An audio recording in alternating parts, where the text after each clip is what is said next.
부처님이시여 부처님이시여 세존이시여 세존이시여 열애시여 열애시여 제가 이와 같이 왔나이다. 제가 이와 같이 왔나이다. 부처님께 제가 이와 같이 왔나이다.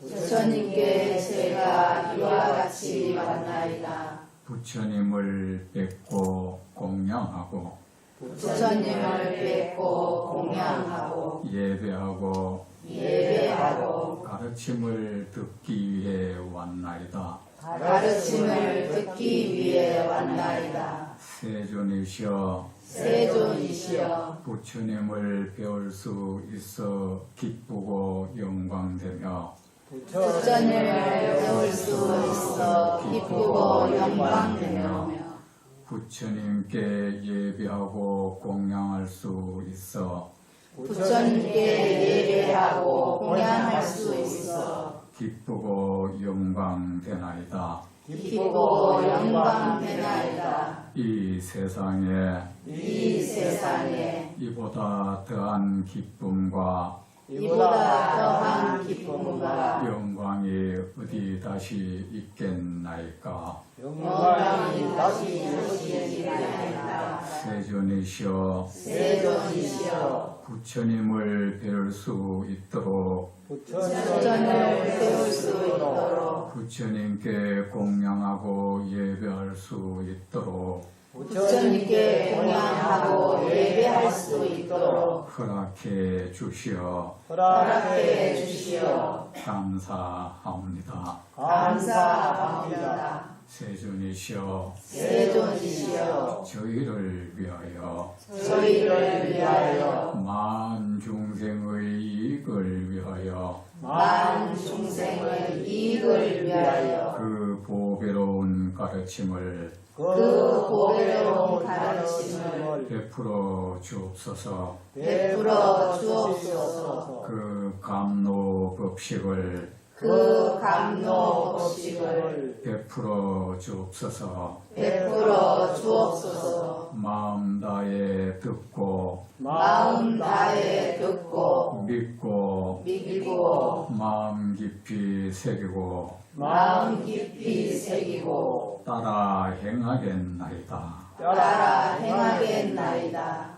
오 세존이시여 오 세존이시여 위대하신 스승이시여 위대하신 스승이시여 말씀하여 주옵소서. 말씀하여 주옵소서. 듣겠나이다. 듣겠나이다. 됐습니다.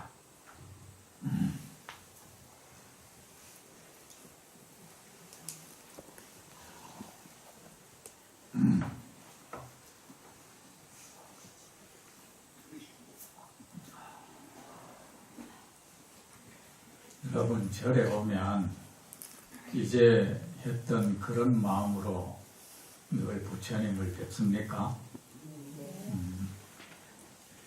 정말 여러분은 부처님 뵙고 부처님께 공양하고 예배하는 것으로 최상의 영광으로 삼고 최상의 기쁨으로 여깁니까? 예. 정말 그렇습니까? 예.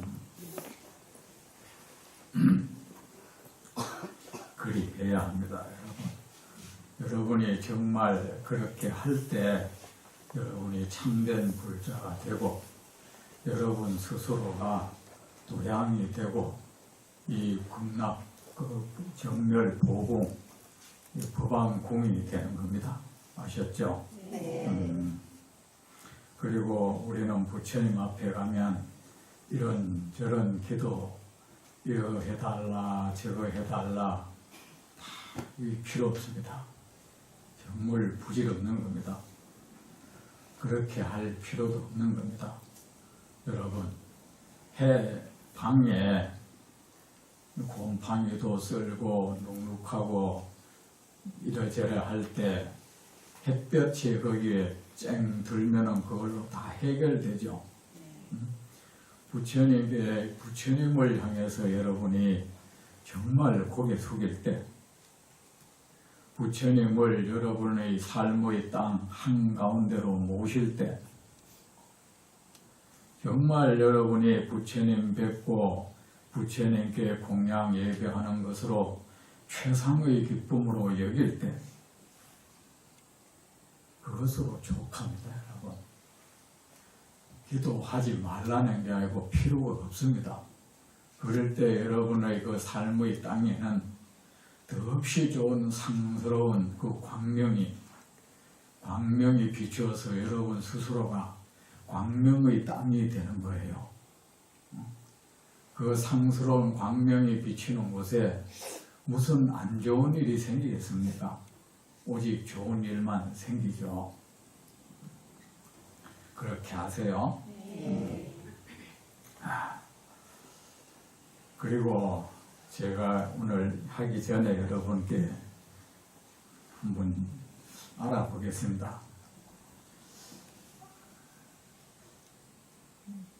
가끔 여러분 스님들 가운데 그 사주팔자가 보는 스님들 가끔 있죠. 여러분 한 번씩 그런 스님을 찾아간 적 있습니까? 없습니다. 이따 해도 괜찮아요. 영창 안 보냅니다.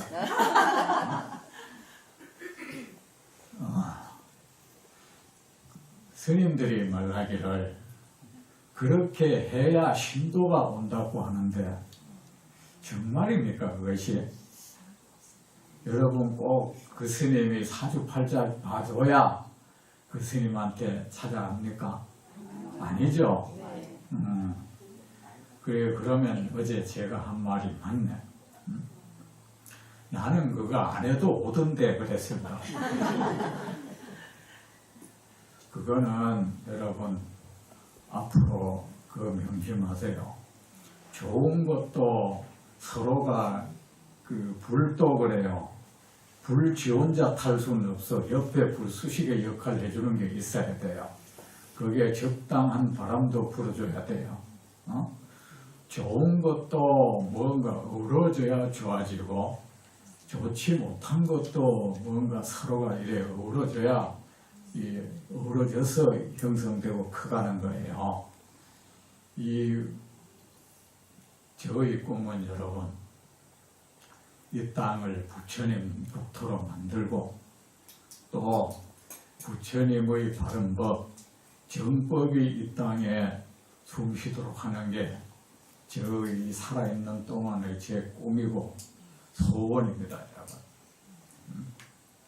저는 저에게는 다른 꿈 없고 다른 소원 없습니다. 그리고 여러분이 부처님 바르게 믿을 때 공덕은 저절로 따라온다는 것도 제가 여기서 확실하게 말씀드릴 수 있습니다. 부처님의 이름으로 말입니다. 그런데 그 스님 혼자 잘못될 수도 없고 신도 혼자 잘못될 수도 없어요. 어느 회사에서 불량 제품을 만들어내는데 소비자도 거기에 한몫하고 있는 거예요. 그렇죠? 제품 만드는 회사만 나무랄 수는 없어. 그 회사는 소비자가 소비해 주니까 그거 계속 만드는 거예요. 불량식품도 그렇죠. 소비자가 안 사 먹으면 불량식품 안 만들 거예요. 근데 소비자가 계속 먹어주니까 계속 만들어내는 겁니다. 이 땅에 잘못된 법이 융성하고 여러분 경전에 말세라는 말 많이 하죠. 말세가 뭡니까? 부처님 법이 궁지로 내몰리는 시대를 말세라 그래요. 부처님 바른 법이 부처님의 바른 가르침이 궁지로 내몰리고 무너져 내리고 짓밟히는 그 시기를 말세라 그래요. 여러분 부처님 법을 궁지로 몰고 부처님의 법을 붕괴시키고 부처님의 법을 천하게 만들어 버리고 부처님의 법을 짓밟는 거 그래서 극대화한 그 부처님의 법의 명주를 쪼아대는 거 누가 하겠습니까? 그래서 마침내 이 세상에 부처님 법이 제대로 숨 못 쉬도록 만들어버리는 거 누가 하겠습니까? 여러분? 바로 부처님 제자들이 하는 거예요. 그 결정적인 역할은 그들이 하는 거예요. 나라도 그래요. 나라를 정말 망가뜨려 버리는 것은 그 나라 국민이지 외국이 아니에요. 외적이 아니라고.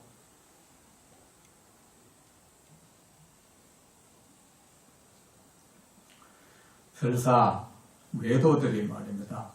옛날에는 유교 선비들이 불교를 그렇게 짓밟으려고 노력했고 없애버리려고 했고 지금도 저 이교도들은 입만 벌리마 불교는 사탄의 종교다, 마귀 종교다, 저거 믿으면 안 된다, 저거 믿으면 재수 없다 한다고 한들 그들이 불교의 우리 부처님 바른법의 명주를 자를 수는 없어.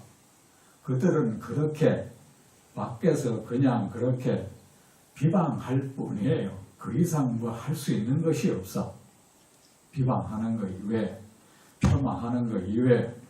그런데 결정적으로 이 부처님 법을 천하게 만들어버리고 사람들로 하여금 부처님 법을 떠나도록 만드는 것, 부처님 법을 짓밟고 붕괴시켜버리는 것은 누가 하느냐?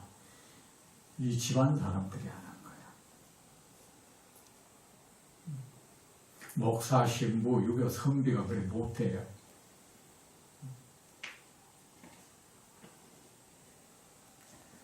그게 불자는 누굽니까? 바로 이 스님, 잘못된 스님들과 잘못된 신도들이야.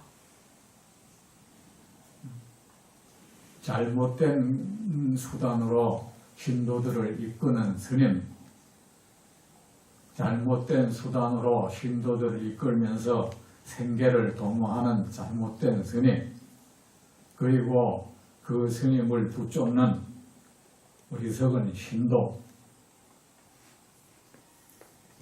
이들이 부처님 법을 궁지로 내몰아버려. 스님들도 그것만 해가는 복을 받을 수 없다 하니까 신도도 거기에 같이 편성해서 그것만 부처님 법만 잘 믿는다고 공덕되는 건 아니다. 그러면서 비결이니 이런 거, 여러분 비결주 알죠? 여러분 여기서 제가 말씀드릴게요. 이런 경우 제가 많이 봤습니다. 저하고 옛날에 한 20년 이전의 일인데 저 가까운 세속 친척 보살님이 이런 일이 있었습니다. 늘 평소에는 우리 스님 공부 많이 해가 자기가 존경한다, 스님 말씀 잘 따른다 이러면서 내가 금강경 이 지혜의 완성을 늘 읽어라, 늘 하루 한 줄이라도 읽어라 하니까 그때는 뭐랬는지 아세요? 시간이 안 난다는 둥, 뭐 그래 할라 해도 세속의 삶이라는 것이 그렇게 안 된다는 둥 그래요. 그러더니만은 어느 때인가 어디 갔다 오니까 나한테 하는 말이 얼굴에 뭔가 자신감이 꽉 찼어. 하는 말이 스님 얼마 전에 모텔에서 어떤 신도 누가 거기 어떤 공부 많이 한 비구니 스님이 모텔에서 우리 봐준다 하길래 갔대요. 모텔에 모여가 그렇게 하는 경우가 가끔 있어, 그죠? 모텔 그런 모여가 모텔에 가보니까 이 비구니 스님이 자기 사주를 딱 보더니만은 지금 무슨 경을 읽느냐 하더래요. 지금 건강경을 읽고 있습니다 하니까 보살님이 건강경도 물론 좋지만 이 사주상으로 보살님한테는 이 지장경이 맞다고. 그래가지고 이분이 말이지 제대로 이제 뭔가 하나 이제 얻었다는 시기야. 그래가지고 그 말하자면 용한 의사 만난 시기야 이제. 그래가 제가 우리 아들 그 아무개 있어 가한테도 너도 이 지장경을 늘 해마해. 어찌 그래 적극적으로 아들한테도 읽으라 했다 하고 그죠? 그 말 듣고 내가 이 허탈하더만.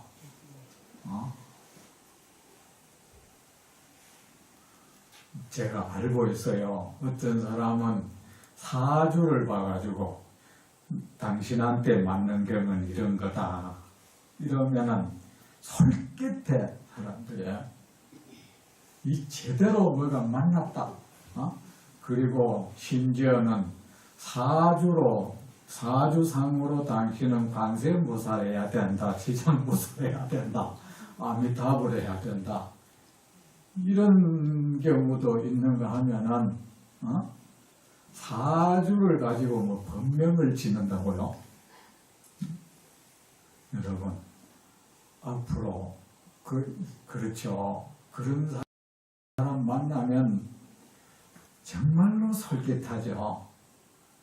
뭐가 맞춤식으로 해주는 것 같은 것이 앞으로 내가 말씀드릴게. 그 사기꾼들이에요. 아시죠? 네.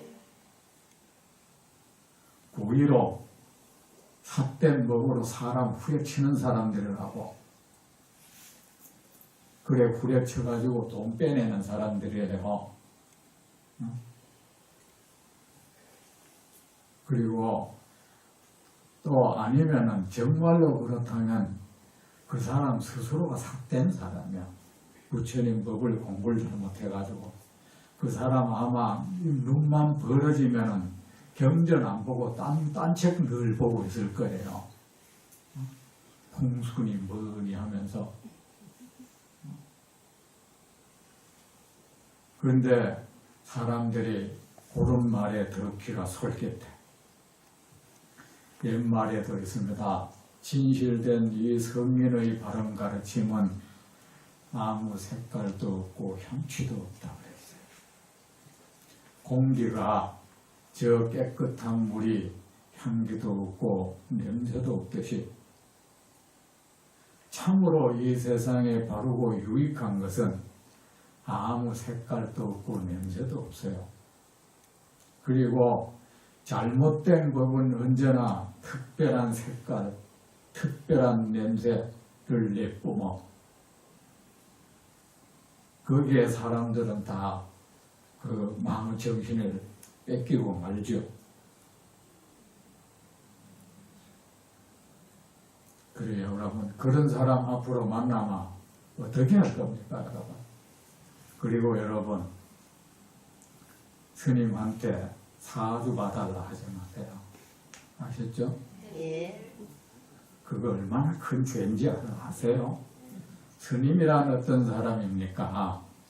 이 천상천하에 둘 다시 없는 이 위대하신 부처님 법을 공부해서 이 세상 중생들에게 바른 올바른 행복 공덕의 길로 안내하고 만 중생의 공양을 저 천상의 신들에게도 스승돼서 그들에게도 공양받아야 할 만 중생의 스승으로 살아야 할 빛으로 살아야 할 사람인데 그 부처님을 갖다가 사주쟁이를 만들려고 덤벼들어? 그 죄는 여러분 무릎이 닿도록 절해도 그 삼보를 갖다가 그렇게 천박하게 대접해버린 그 죄는 염라대왕도 다른 거는 용서해도 그거 용서 안 해요.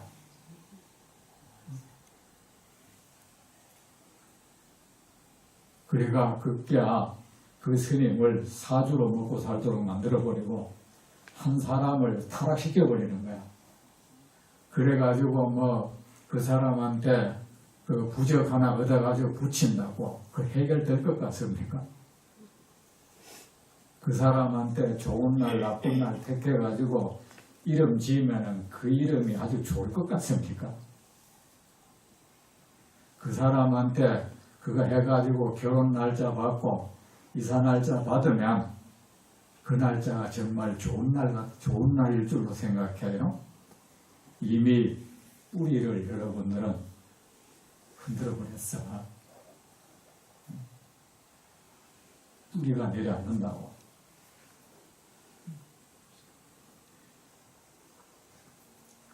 그런 짓 하지 마세요. 우리 여러분, 이 스님은 삼보 이론으로서 이 존엄해야 돼요. 그런 사주제의 일을 하고 그렇게 해서는 안 된다고 부처님도 그걸 엄히 금했어요. 남의 운명을 점쳐주고 먹고 살지 말라. 아셨죠? 네. 그리고 그걸 부추기지도 말라. 그러면은 그 사람들이 만약에 가문이설로 세상에는 그렇다. 잘못된 걸 또 얼마든지 옳은 것처럼 이론적으로 말은 할 수가 있다. 무조건 아닌 거야. 아셨죠? 그런 사람 아마 가까이 가지 말라고. 가까이 가지 말라고 아예 처음부터. 아셨죠? 네. 이 세상에 그런데 그래. 옛날에 어떤 큰 스님이 말씀해서 진짜 제가 이 주지를 하지만 그래요. 신도님들이 보면 말이야. 그 이상한 스님을 따르는 데는 이 정말 재산 물불 안 가려요.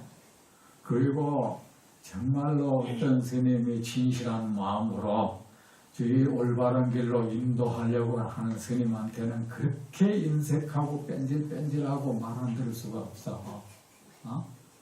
그래서 옛날에 어느 큰 스님이 그랬어.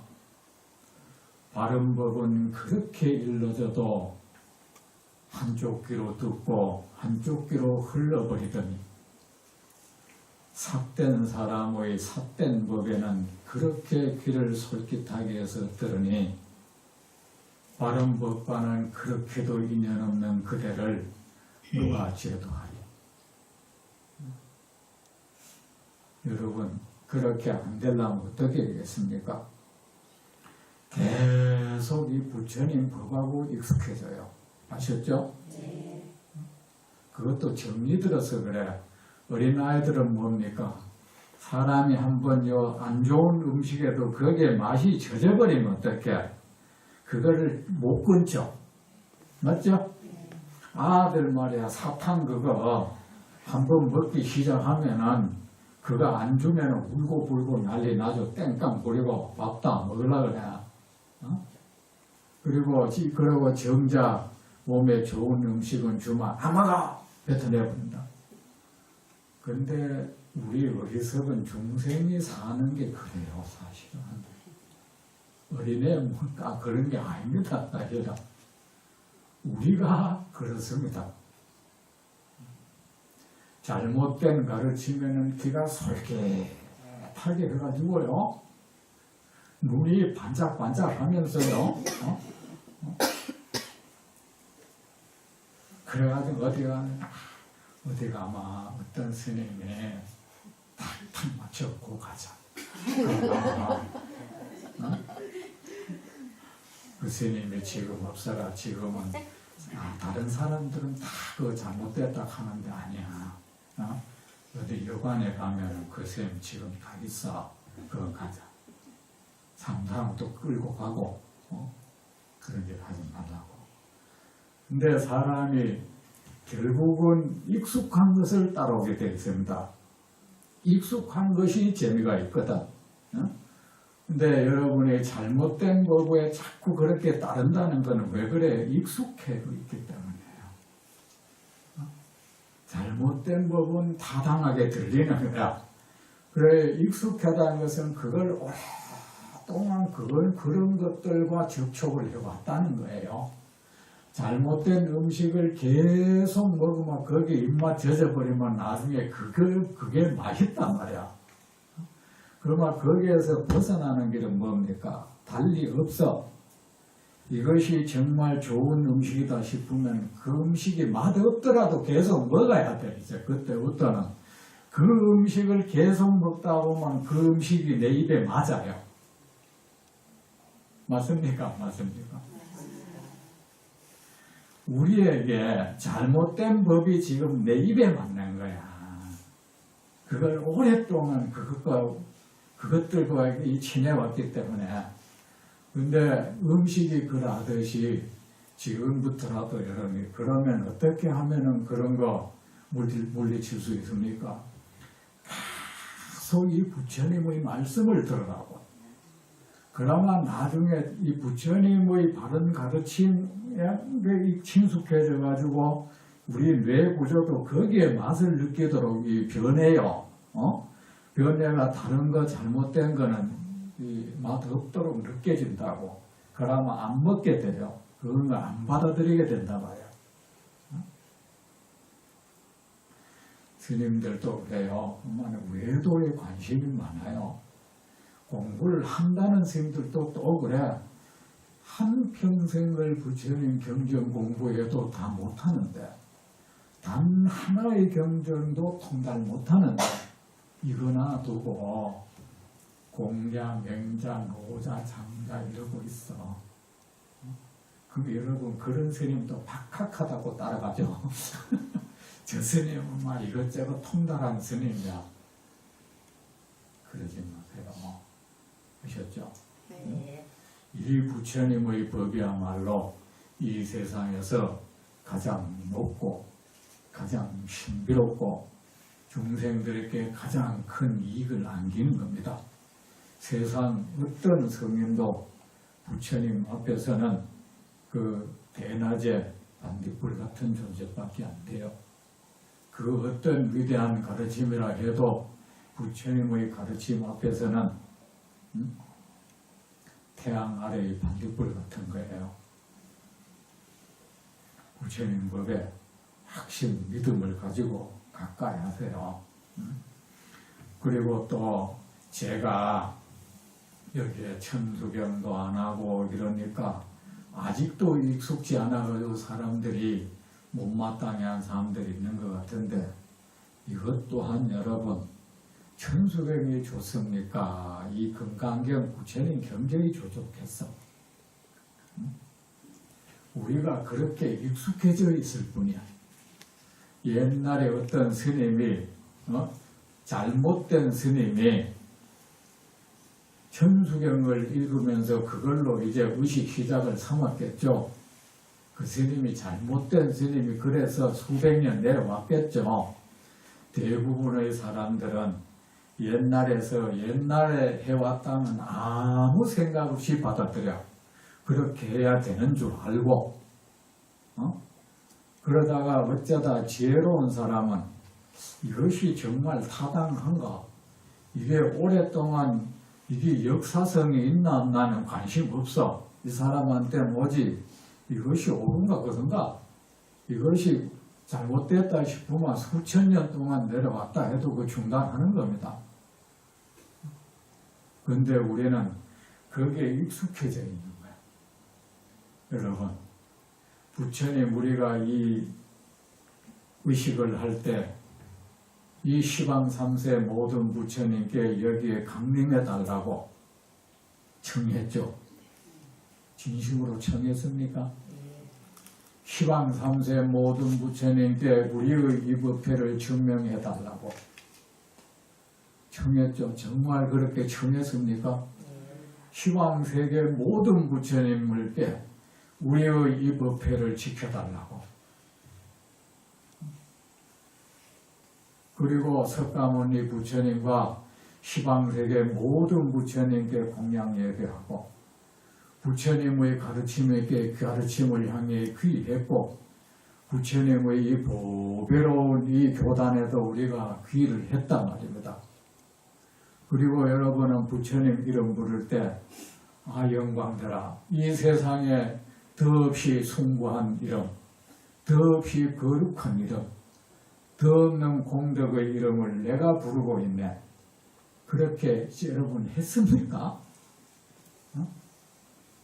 이 좋은 것들과 부처님 제가 이렇게 그 거룩하신 분의 이름을 제가 이렇게 부르고 있네요. 이것이 정녕 꿈이 아니겠죠, 스님? 부처님. 그러면 여러분, 부처님의 그 거룩한 이름 부르는 것보다 더 좋은 게 세상에 있습니까? 아니, 말 좀 해보라고.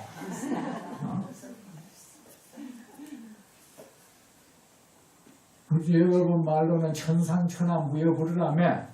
그래, 천상천하에 다시 없는 부처님, 그 누구도 짝할 리 없는 그 짝할 자 없는 그 부처님, 그 부처님의 이름을 부르는 것이 다른 이름 부르는 것보다 공덕이 못합니까?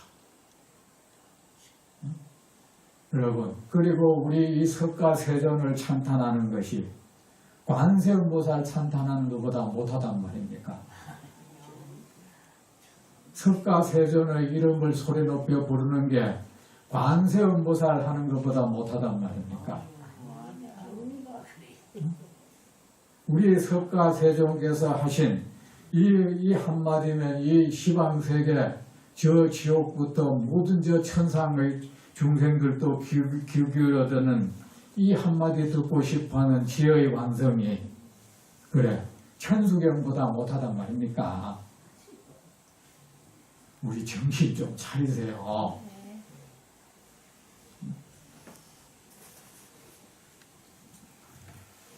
자, 합시다.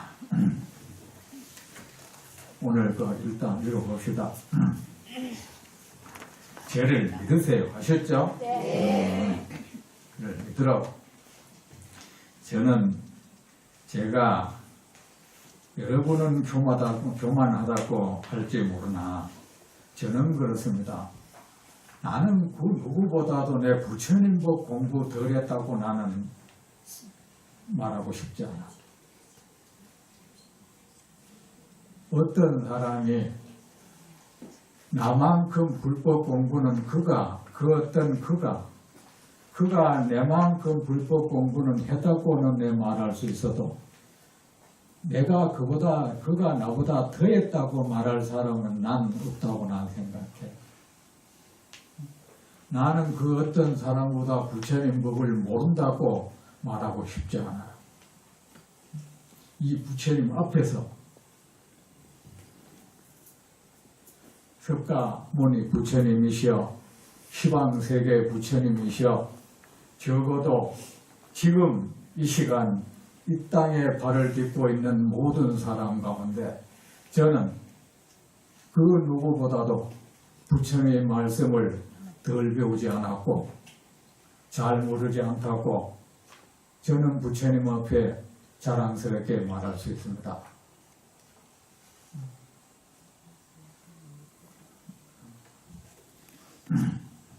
저를 믿고 부처님 믿으세요. 그나마 공덕이 있을 겁니다. 37페이지 그 표고 그 부분 읽어봅시다. 제 밑에 폈죠?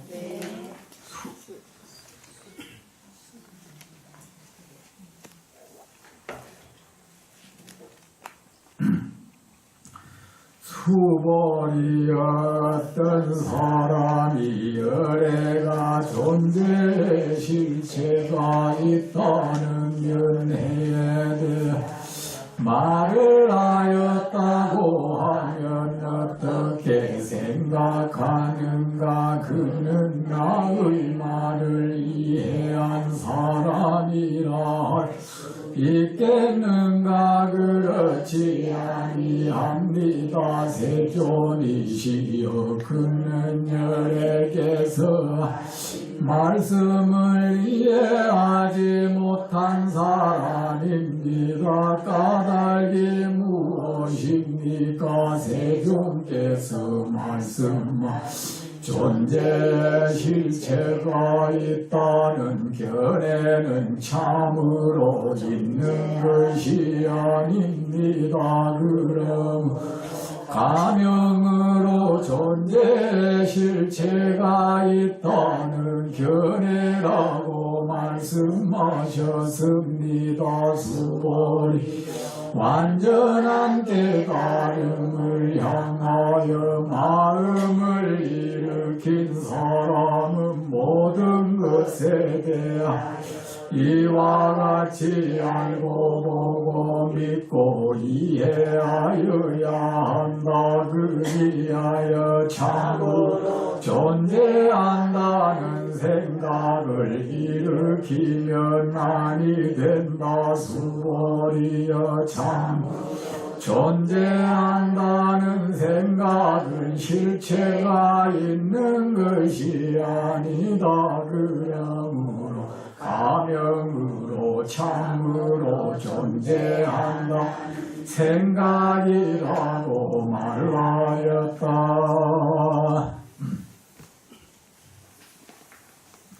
여기 있다 보니 전에 어떤 분도 그래 그 법명지 달라 하면서 꼭 그 생년월일을 갖다 주더라고. 여러분 법명지 있는데 그 생년월일 보고 안 짓습니다. 그렇게 할 필요도 없고요. 그렇게 해서도 안 되고, 어떤 사람이 생년월일 보고 거기 맞춰서 법명지 준다 하면 또 진짜 이거는 좋은 거다고 또 생각하겠지. 그 사람 삿된 사람이에요. 사기꾼이든가 둘 중에 아니에요.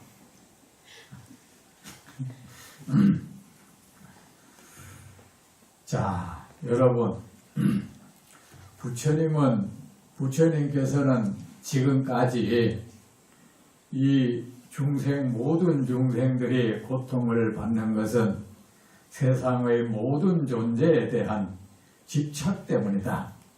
그 집착으로 인해서 갖가지 번뇌를 일으키고 그 번뇌로 인해서 갖가지 나쁜 업을 지었기 때문에 그 업의 여파로 고통을 받는다. 그럼 왜 중생이 이 세상 모든 존재에 그토록 집착을 하느냐? 그것이 거짓된 것이라는 것을 알지 못하기 때문이다. 그 중생들은 세상의 모든 중생들은 이 세상의 모든 존재에 대해서 그것이 어떤 대상에 대해서 그것이 정말로 존재하는 것이라는 그런 견해를 가지고 있다. 그 잘못된 견해가 중생의 모든 잘못된 삶의 시작점이다. 그 모든 잘못된 삶으로 해서 모든 중생은 고통을 받고 그 고통에서 벗어나지 못하고 있다. 그렇게 말했다. 그죠? 그런데 지금 와서 그런 견해에 대한 말을 했다고 하면은 어떻게 생각하는가? 그는 내 말을 잘 알아들은 사람이냐? 내 말귀를 잘 알아들었다고 할 수 있느냐? 내 말을 제대로 이해한 사람이라 할 수 있겠는가? 여러분, 말은 어디서 나옵니까? 마음에서 나오죠. 맞죠?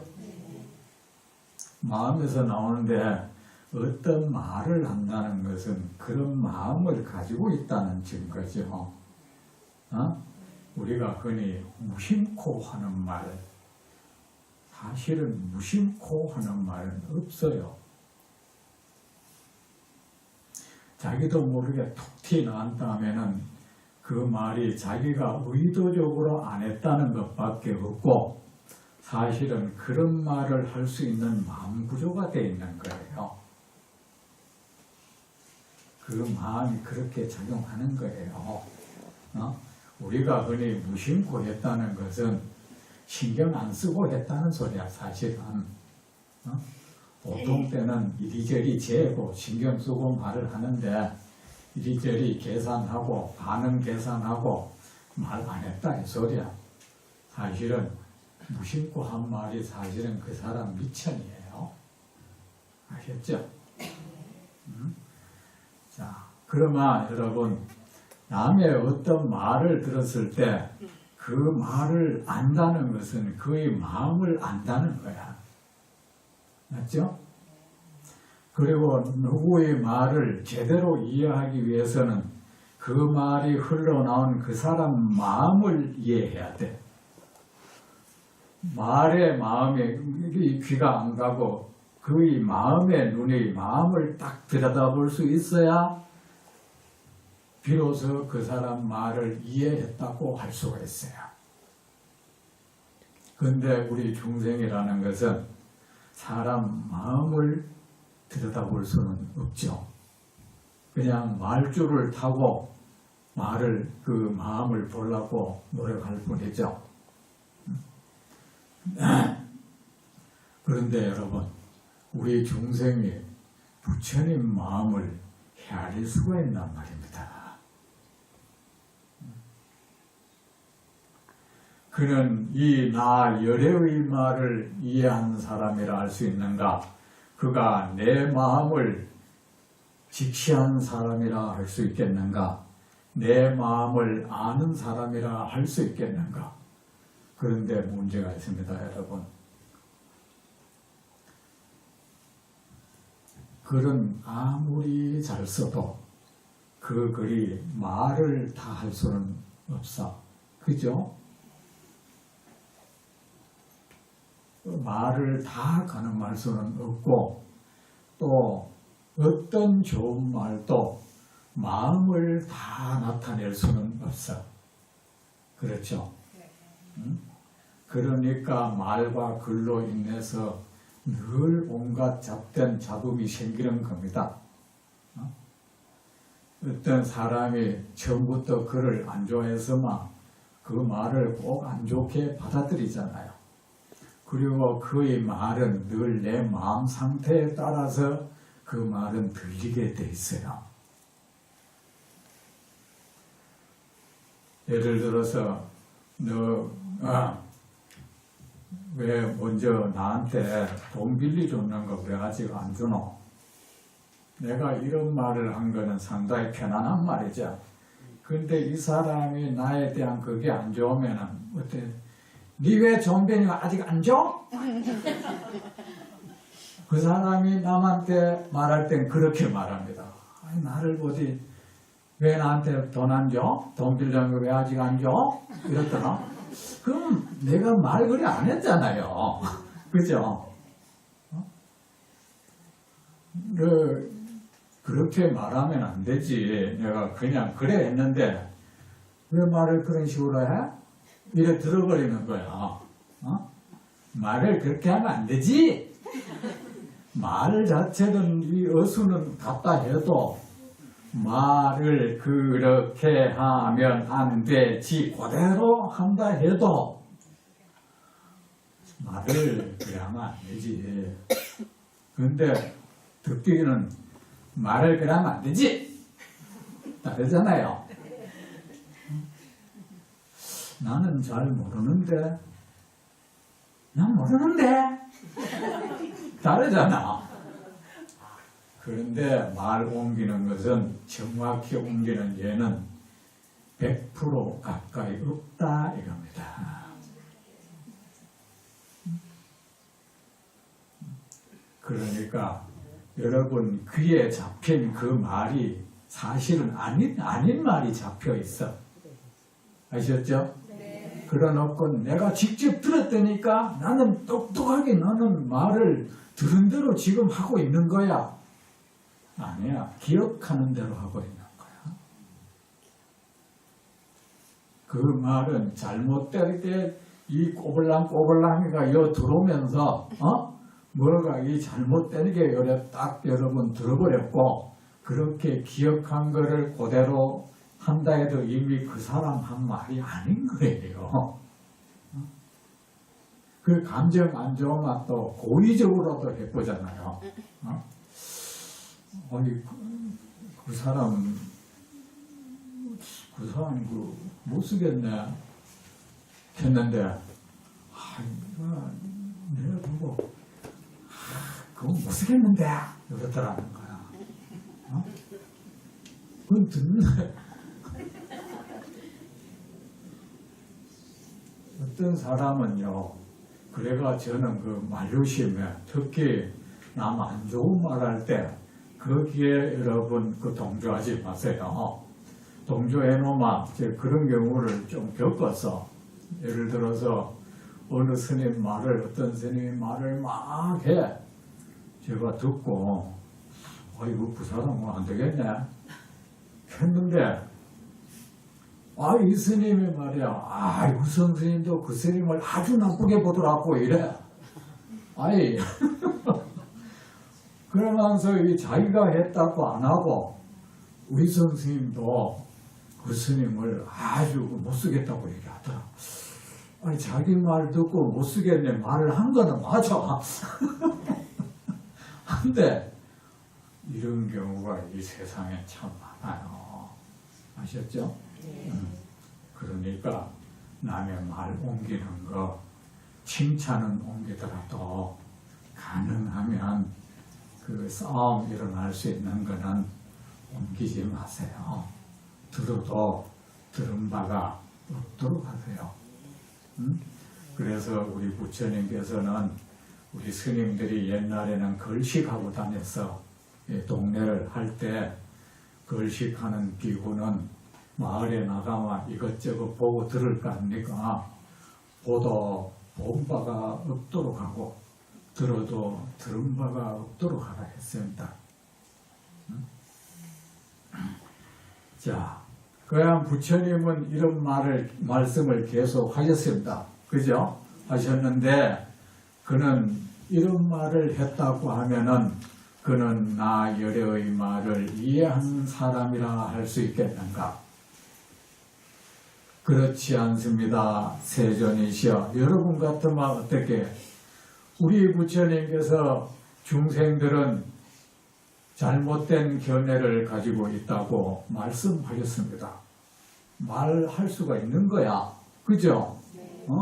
왜? 나는 현재의 우리라면 그렇게 말했다고 하는 게 뭐라? 나한테 내 생각을 얘기하는 거잖아요. 왜 그러냐? 들어봅시다. 그렇지 아니합니다. 세존이시여. 그는 열애께서 하신 말씀을 이해하지 못한 사람입니다. 만약에 어떤 사람이 부처님께서 중생은 잘못된 견해를 가지고 산다는 말을 했다고 한다면 그는 부처님의 말씀을 잘못 알아들은 사람입니다. 부처님의 마음을 이해하지 못한 사람입니다. 말귀를 못 알아들은 사람입니다. 까닭이 무엇입니까? 세종께서 말씀하신 이것이 중요합니다. 존재 실체가 있다는 견해는 참으로 있는 것이 아닙니다. 자, 여러분, 말이란 것은 그 말을 한 사람이 누구냐가 하는 것이 굉장히 중요한 겁니다. 아셨죠? 부처님은 똑같은 진리입니다. 이 세상 모든 것은 실체가 없는 거짓된 것이다. 세상의 모든 것은 무상하다. 이 세상의 모든 것은 고통이다. 부처님께는 설명도 필요 없어. 그 말만 딱 들어버리면 사람들 말이야. 세상의 모든 것은 거짓되고 무상하다는 것을 절실하게 깨달아버리고 깨달음을 얻어요. 근데 그 뒤에 다른 사람한테는 부처님 말씀을 아무리 고스란히 되뇌어도 그 들은 사람이 전부 고통에서 못 벗어나. 왜 그럴까요? 말을 한 사람이 중요해요. 세종께서 말씀하신 존재의 실체가 있다는 견해. 어떤 사람이 잘못된 견해라고 합시다. 잘못된 중생은 잘못된 견해 때문에 고통을 받는다고 부처님이 그렇게 말씀하셨을 때 나도 부처님처럼 중생은 잘못된 견해 때문에 고통을 받고 있다. 부처님도 똑같이 중생은 잘못된 견해로 인해서 고통을 받는다. 저도 부처님처럼 똑같이 중생은 잘못된 견해로 인해서 고통을 받는다고 했을 때 그 잘못된 견해, 부처님의 입에서 나온 그 잘못된 견해와 내 입에서 나온 잘못된 견해이면 다른 물건이야. 이거 아세요?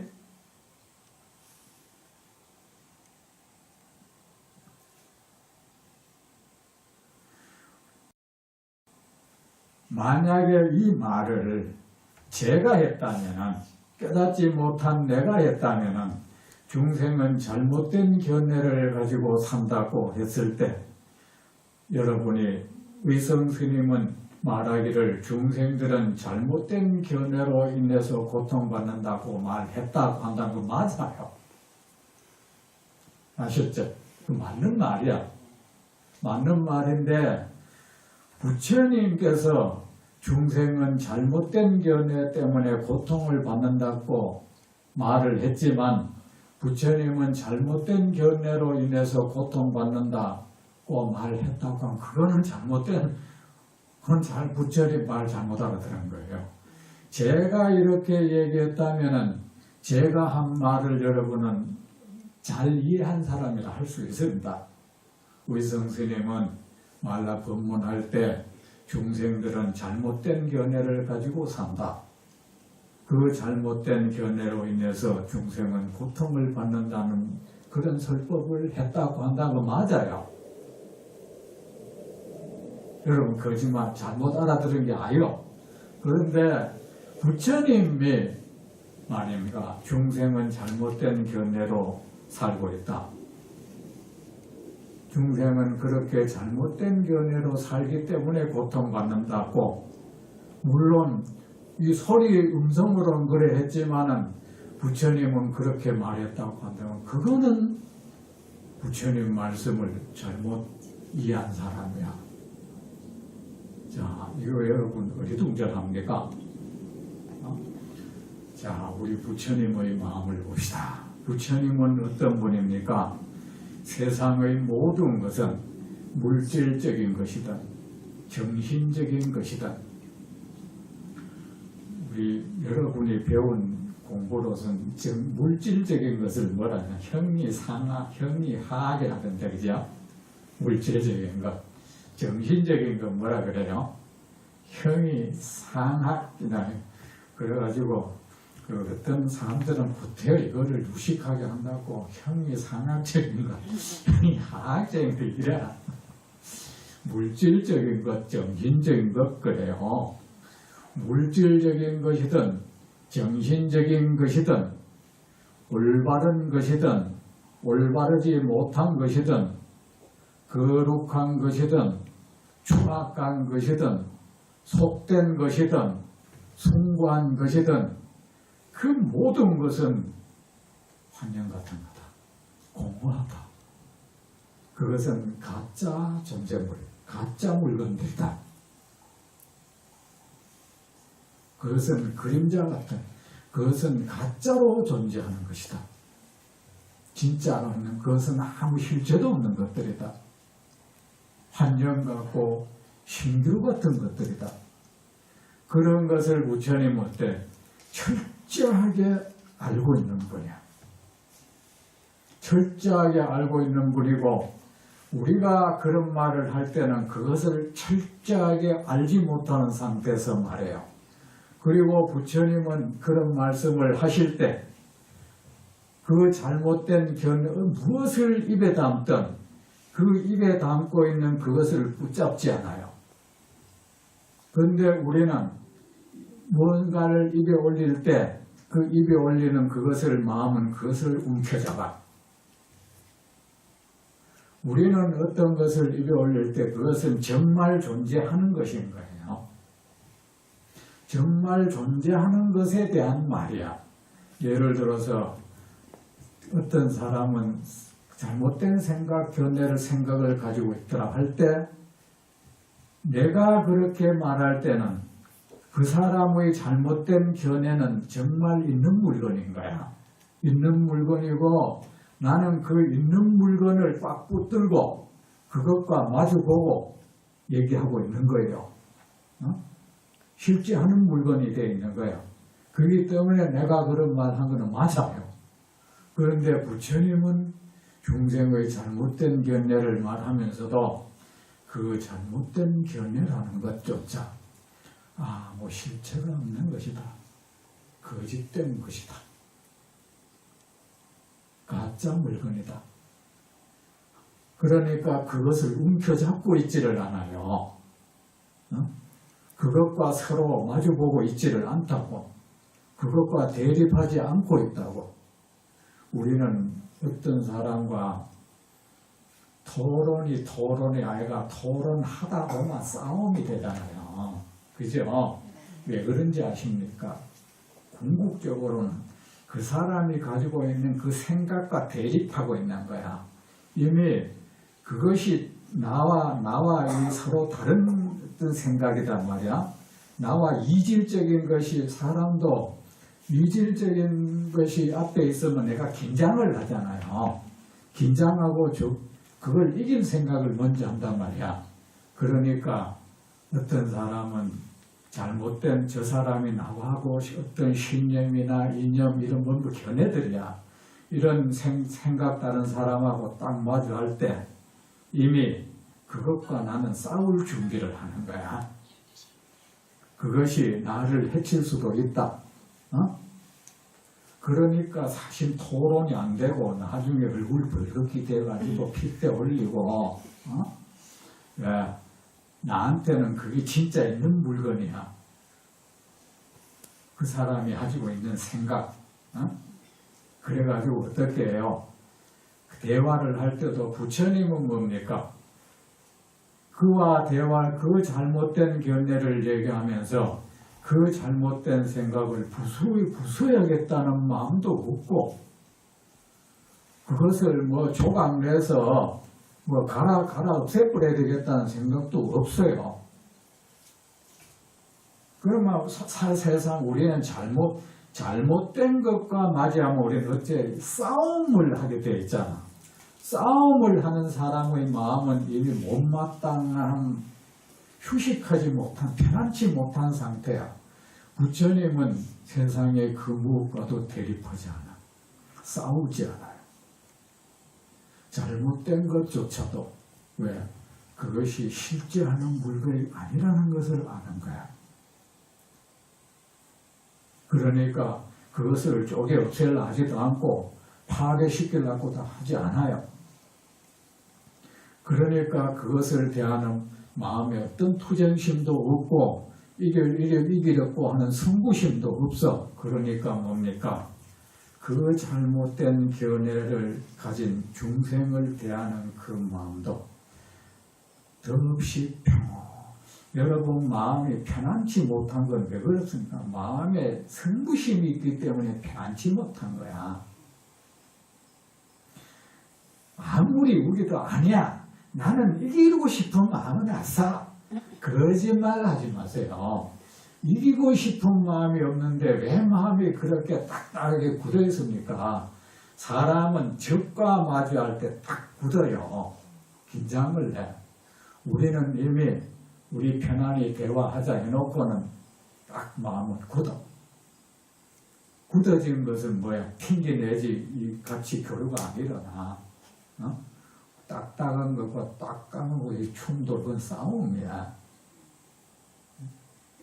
그래서 싸움 하다 말고 나중엔 저 사람은 도저히 안 되겠어.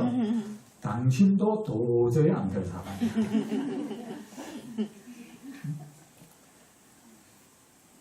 정치한 사람들 그래서 정치하는 그 상대 보고 저 사람은 소통이 안 되는 사람이에요. 자신도 마찬가지예요. 그 사람과 소통 안 되고 있어. 극렬하게 나와 다르다고 비난하는 그 마음이 자기들 누구와 소통할 수 있겠어. 정말 소통하려면 마음에 그 비난심이 사라져야 돼. 기껏 자기하고 생각을 똑같이 하는 사람끼리 있는 걸 소통이라 하면 안 돼. 그러면서 니하고 얘기하니까 뭐가 통한다 하는 거야. 그러는 생각 그러면서 고서도 요만큼만 달라도 또 안 돼요. 맞습니까? 맞습니까? 저 사람이 통하는 것 같았는데 안 통해되고. 여러분, 우리 중생은 걸핏하면 누구 보고 소통 안 된다고 비난하는데 어떤 중생도 우리 모든 중생은 다른 것과 소통 못하고 있습니다. 소통할 준비가 안 돼 있어. 왜? 내가 딱딱해. 나와 마주하는 상대와 대화만 나는 이미 굳어져요. 석고가 돼. 얼음장이 되고 돌덩이가 돼. 거기에는 뭐예요? 충돌이 있을, 승부가 있을 뿐이지 소통은 없어. 아셨죠? 네. 그래 중생은 뭡니까? 그래 부처님은 그의 풍생은 휴식이 안 되는 거야.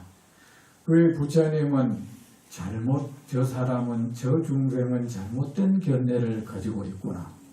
저 중생이 저 잘못된 견해 때문에 온갖 잘못된 업을 짓고 고통을 받고 있구나. 내가 저 잘못된 견해를 없애줘야겠다. 하지만 그를 대하는 그 부처님 마음은 더없이 평온해.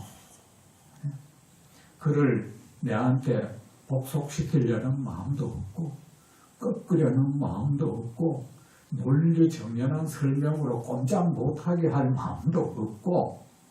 아셨죠? 네. 그 손에 무슨 벤치도 안 들려있고 망치도 안 들려있고 토빈이 나진이 창금이 안 들려있다고. 그러니까 부처님은 잘못된 중생을 향한 그 마음이 한없는 끝없는 휴식의 상태가 되는 거예요. 왜? 그것이 그조차도 거짓되다는 걸 알고 있거든. 거짓된 것과 마주할 이유, 맞설 이유는 없잖아요. 내가 사는 모든 충돌의 원인은 내한테 있어요. 내한테 이미 적개심이 없고 승부심이 없고 내가 휴식의 상태니까 그 잘못된 견해를 가진 중생은 그 사람을 부처님을 대하면 저절로 그 잘못된 견해가 그대는 잘못된 견해를 가지고 있다는 말을 들으면 그냥 살 없어요. 그러니까 논리 정연한 설명도 필요 없어. 그런데 우리는 뭡니까? 상대방과 어떤 말을 할 때 그 사람의 생각은 그 사람 자체도 그 사람이 가진 생각도 모두가 한념 같은 것이라는 것은 골수 깊게 알지 못해. 실제 존재물로 보는 거예요. 그러니까 뭡니까? 그를 대하는 내 마음이 이미 휴식이 안 돼요. 맞서는 겁니다. 이기려고 합니다. 내한테 복종시키려고 합니다. 꺾으려고 합니다. 그의 생각을 부수려고 합니다. 파괴시키려고 하고 꺾으려고 하고 뭉개버려고 합니다. 그래 그거를 할 연장을 나는 들고 있어. 벤치, 망치, 낫, 칼 온갖 것을 들고 있어. 응? 여러분과 견해가 다른 사람하고 대화할 때 여러분 그렇습니까? 안 그렇습니까? 내가 이미 마음이 딱 긴장되어 있어. 편안치 못한 상태야. 그 집착 때문에. 그것이 얼마나 험한 것인지. 그가 가지고 있는 견해라는 것. 그 신념이니 이념이 하는 것들이 아무 실체 없다는 것. 얼마나 무상한 것인지 그것을 나는 모르고 있는 거야.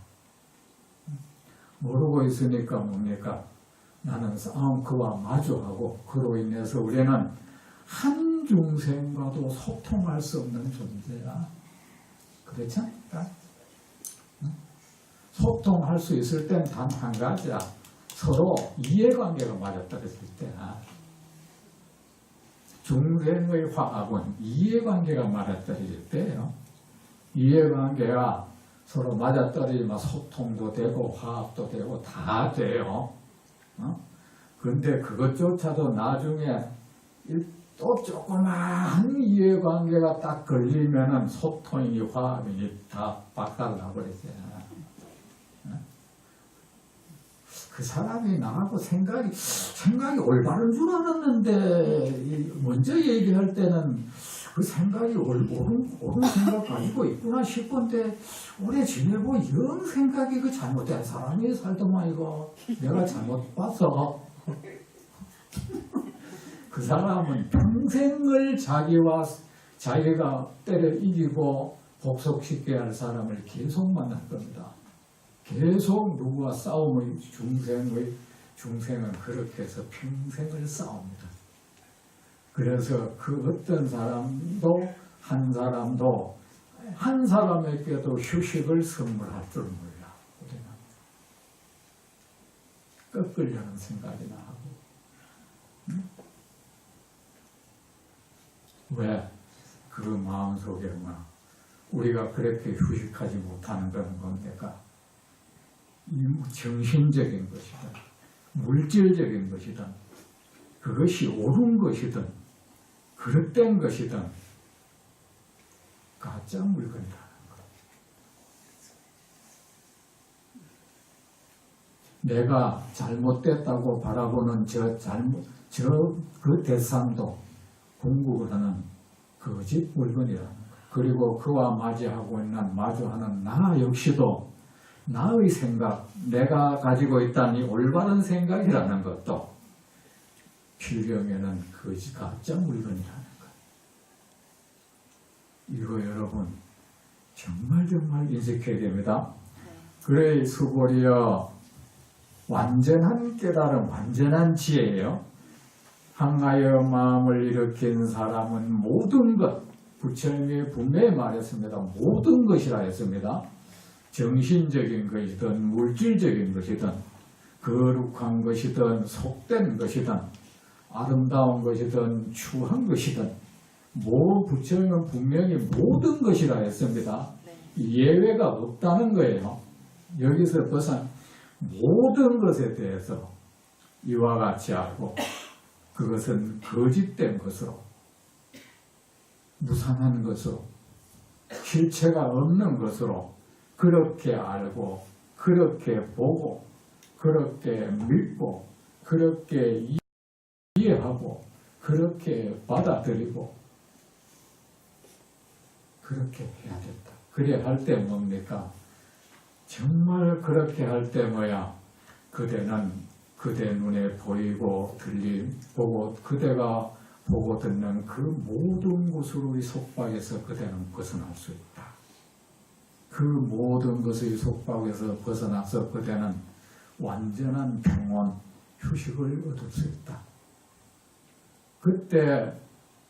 그때서 비로소 그대의 의식은 닿을 수 없이 광명으로 빛날 것이다.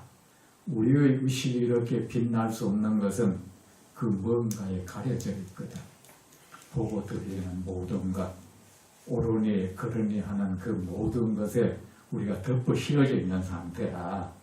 덮여서 있는 상태에서 말 차분히 내 말을 들어봐. 지도 안 차분하면서.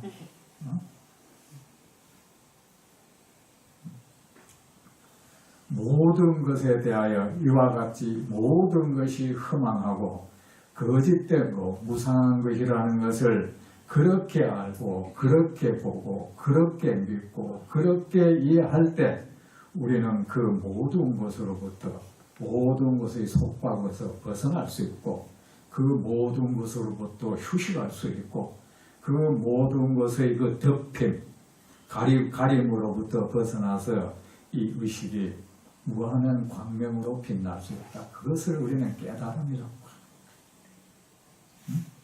그렇게 했을 때 우리는 비로소 세상 중생도 밝음을 선물할 수 있고 중생에게 평온을 선물할 수 있다. 그런데 우리는 중생에게 지혜를 선물해야 해발라 내가 없으니까 선물 못하고 휴식을 선물해볼래야 내가 휴식을 못하니까 선물 못해. 우리는 내가 가지지 못한 걸 선물할 수는 없잖아요. 중생이 누구에게 줄 수 있는 걸, 할 수 있는 건 뭔지 아세요? 그 사람 화나게 하는 것, 열불나게 하는 것, 기죽이는 것, 그 사람 목매하게 하는 것, 의식을 어두침침하게 하는 것, 그래서 그 사람의 부자유 이런 걸 선물해요. 불안, 걱정. 왜? 내가 가진 게 그거니까. 우리는 아무리 한 중생의 의식을 반짝반짝 빛나게 해주고 싶어도 나의 모든 그에게 하는 모든 말은 그의 마음을 뒤덮는 작용밖에 아무것도 못해요. 그의 의식이 빛나는 것을 방해하는 역할 외에 아무것도 못해요. 와, 내가 가진 것은 그 덮개를 가지고 있어. 뭘, 빛이 발산되는 걸 덮는 거. 중생이 가지고 있는 건 그거예요. 어둠을 가지고 있고 불안 뭐 이런 걸 가지고 휴식을 주고 싶어도 우리는 휴식이 없으니까 못 줘. 내가 가지고 있지 않으니까. 남에게 빛나는 의식을 선물하고 싶어도 못해. 왜? 내가 빛난 의식을 안 가졌으니까. 아예 나가 이렇게 내가 미국 달러 돈을 주고 싶다고 주고 없는 걸 어떻게 했죠? 내가 줄 수 있는 것은 뭐야? 나한테 있는 월마밖에 없잖아. 그죠? 내가 없는 걸 어떻게 했죠? 그 중생 왜 이렇게 됐을까요? 이렇게 이 모든 것은 거짓되고 허망하다는 것. 이 사실을 그렇게 알지 못하고 그렇게 보지 않고 그렇게 믿지 않고 그렇게 이해하지 않기 때문에 수고리여 참으로 존재한다는 생각.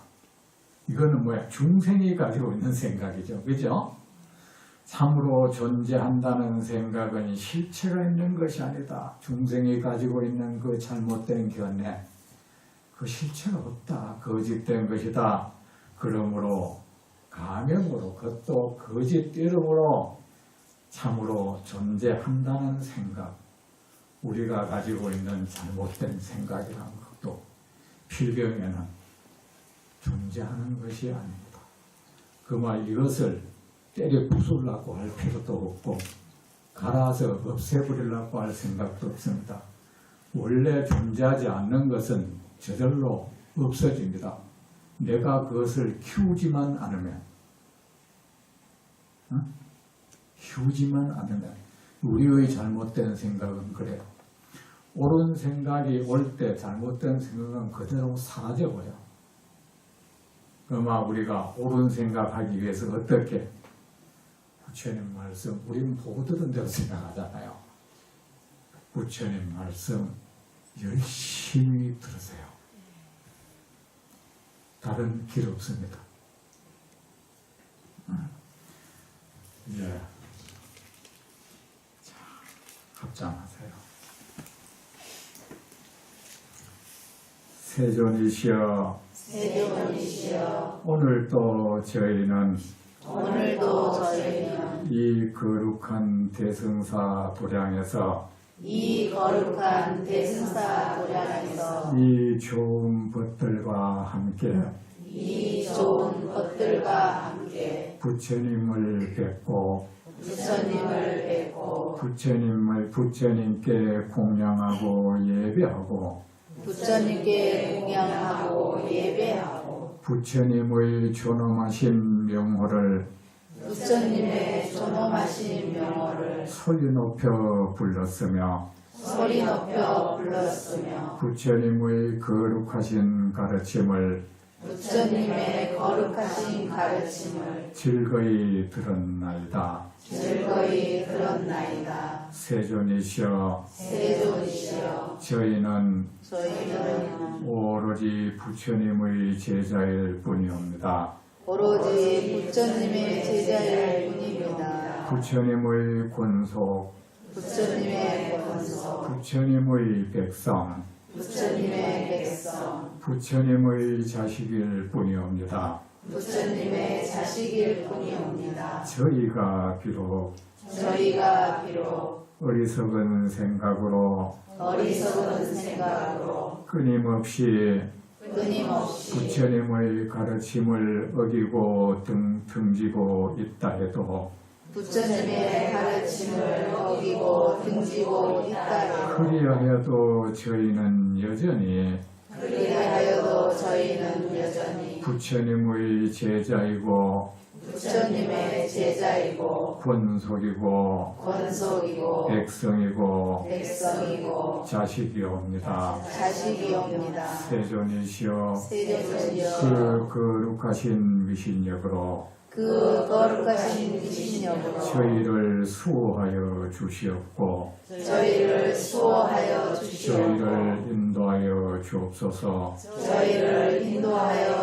세상의 그 사악한 그 어떤 무리도 세상의 그 사악한 그 어떤 무리도 저희를 침범할 수 없도록 저희를 침범할 수 없도록 저희를 유혹할 수 없도록 저희를 유혹할 수 없도록 저희에게 아픔을 안길 수 없도록 저희에게 아픔을 안길 수 없도록 세존의 그 위신력으로 세존의 그 위신력으로 수호하여 주옵소서. 수호하여 주옵소서. 세존이시여 세존이시여 더없이 감사하옵니다. 더없이 감사하옵니다. 기쁘고 영광되나이다. 기쁘고 영광되나이다.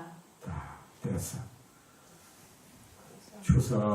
추석 잘 보내시고 이제 9월 초하루입니까? 네. 그 9월 초하루 날 다시 뵙도록